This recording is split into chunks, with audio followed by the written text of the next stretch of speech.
माननीय रेल्वे मंत्र्यांना भेटलो, श्री वैष्णवींना. त्यांना माझी भूमिका समजून सांगितली की जो गोल्डन ट्रायंगल आहे नाशिक पुणे मुंबई हा एक गोल्डन ट्रायंगल आहे. पुणे नाशिक मुंबई असा जर पाहिला तर एक त्याला सुवर्ण त्रिकोण म्हटलं जातं. त्याचं नैसर्गिकरित्या जर रेल्वे करायची ठरली तर कशी केली पाहिजे? सरळ पद्धतीने केली पाहिजे, तर ट्रायंगलच झाला पाहिजे.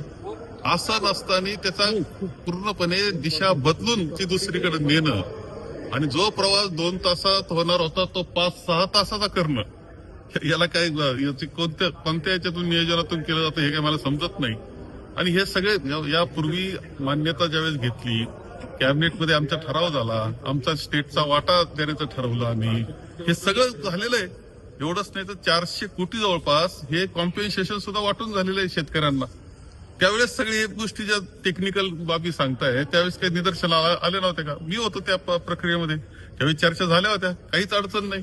अनेक देशांमध्ये हे जे आहेत म्हणजे तिथे जे आर्मीचं केंद्र असे तर खूप ठिकाणी आहेत, अनेक देशांमध्ये आहे. आता प्रॉब्लेम राहिले नाही ते, परंतु का असं केलं जातंय हे समजत नाही. आणि हे अत्यंत दुर्दैवी आमच्या विभागाच्या दृष्टीनं, म्हणजे संगमेर अकोला आणि सगळ्याच नगर जिल्ह्याच्या दृष्टीनं.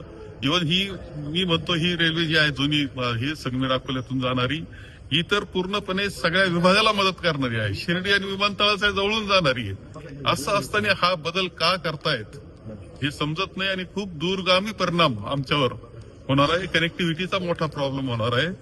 माझं मत असं की अजून त्यांनी विचार करावा ही विनंती केली. त्यांनी मला समजून सांगण्याचा प्रयत्न केला, परंतु त्यावर ते माझंही म्हणणं त्यांना पटत होतं. ते म्हटले पुन्हा आम्ही काही गोष्टीचा अभ्यास करतो आणि त्यातून मार्ग काढू. काय कारण असू शकेल असं बदलण्यामागचं राजकीय कारण? ते जे सांगतात जुन्नरला जे केंद्र आहे म्हणजे सॅटेलाइटचं केंद्र आहे दूरसंचारचं, त्याच्यावर परिणाम होईल त्यांच्या संदेशवहनावर असं त्यांचं म्हणणं आहे. परंतु ही चर्चा मी महसूल मंत्री असताना ज्यावेळेस रेल्वेचं प्रपोजल आलं, अनेक वेळा चर्चा सर्व अधिकाऱ्यांशी मी केलेल्या होत्या. त्यावेळेस ही अडचण नाही असं सांगितलं गेलं होतं. आताच कशी अडचण येते?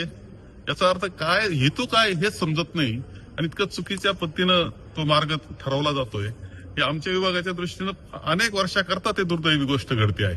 त्यांनी आश्वासन दिलं आम्ही भेटले पुन्हा एकदा मी बारकावे तपासतो, मार्ग काढण्याचा प्रयत्न आम्ही करू.